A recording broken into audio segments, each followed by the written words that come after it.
If you want to use screen mirroring on iPhone 16e, all you need to do is simply go to the control center, so swipe on the right side of the phone from the top towards the middle like this, to open the control center and look for this button, this icon with two rectangles.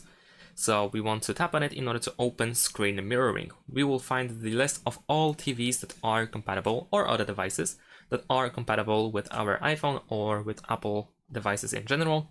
So as long as they are supported on your other device, such as TV, you should be able to detect it on this list, select it, and you should be able to cast the screen on that other device.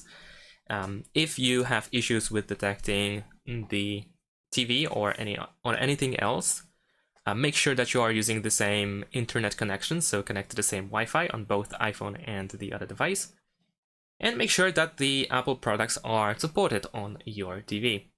Eventually, you might also be required to enable a certain feature option in the settings or something like that on the other device to be able to detect it on your iPhone. Thanks for watching, leave a like and subscribe to my channel, and see you in my next videos. Bye!